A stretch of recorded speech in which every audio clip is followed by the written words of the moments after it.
ಬೇಕಾಗೋದು ಅಂದರೆ ಅನ್ನ, ಆಲೂಗಡ್ಡೆ, ಈರುಳ್ಳಿ, ತರಕಾರಿ,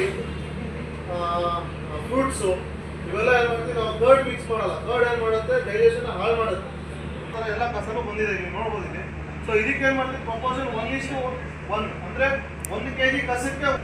ಸೊ ಜಾಸ್ತಿ ನಮ್ಮ 16 ಮಾಡಿದ್ರೆ 256 ಪಾರ್ಕ್ಸ್ ಇದೆ. ವ್ಯಾಕ್ಯೂಮಲ್ಲಿ ನಾವು ಕಂಪ್ರೆಸರ್ ಆನ್ ಆದಾಗ ಏರ್ ಪುಷ್ ಮಾಡುತ್ತೆ. ಏರ್ ಪುಷ್ ಮಾಡಿ ಏನಾಗುತ್ತೆ, ಅದು ವಾಟರ್ ಕಂಟೆಂಟ್ ಆಗಿ ಮೆನ್ಯೂರ್ ಆಗಿ ಹೋಗುತ್ತೆ.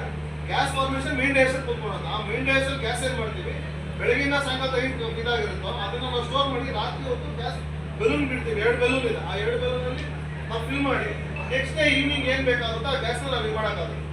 ಆ ಬರ್ನ್ ಗ್ಯಾಸ್ ಎಲೆಕ್ಟ್ರಿಸಿಟಿ ಪ್ರೊಡ್ಯೂಸ್ ಆಗಿ ನಮ್ಮ ವಾರ್ಡಲ್ಲಿ ಅಂದರೆ 2 ವಾರ್ಡಲ್ಲಿ ಮಾತ್ರ ಇದು ಪ್ರಾಜೆಕ್ಟ್ ಮಾಡಿರೋದ್ರಿಂದ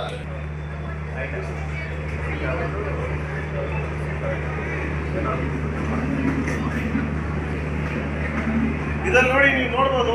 ಇದರಲ್ಲಿ ಸೌತೆಕಾಯಿ ಮಿಕ್ಸ್ ಮಾಡಲ್ಲ, ಮೂಸಂಬಿ ಮಿಕ್ಸ್ ಮಾಡಲ್ಲ, ಕಿತ್ತಳೆ ಹಣ್ಣು ಇಲ್ಲ, ಜೊತೆಗೆ ಈ ನಾವು ಕೊತ್ತಿರಿ ಕಡ್ಡಿಗಳಿಂದ ಅದೆಲ್ಲ ಹಾಕೋಕ್ಕಾಗಲ್ಲ. ಮತ್ತು ನಿಂಬೆಹಣ್ಣು ಇವೆಲ್ಲ ನಾವು ಮಿಕ್ಸ್ ಮಾಡಿದೇನಾಗುತ್ತೆ, ಇರೋ ಗ್ಯಾಸ್ ಕೂಡ ಹಾಳು ಮಾಡುತ್ತೆ. ಆಮೇಲೆ ಅಲ್ಲಿ ಫರ್ಮೆಂಟೇಷನ್ ಕೂಡ ಜಲ್ದಿ ಪ್ರೊಸೆಸ್ ಆಗಲ್ಲ. ಅದು ಕೊಳ್ಕೊಂಡು ಸುಮ್ಮನೆ ಇರುತ್ತೆ. ಈ ಒಂದು ಬ್ಲೂ ಕಲರ್ ಇದನ್ನು ಹೈಲಿ ಫ್ಲೇಮ್ ಅಂದರೆ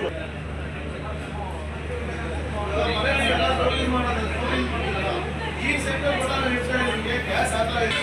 ಟ್ರೈನ್ ಮಾಡಿದ್ರೆ ಮಿಕ್ಸ್ ಮಾಡೋದ್ರಿಂದ ಫರ್ಮೆಂಟೇಷನ್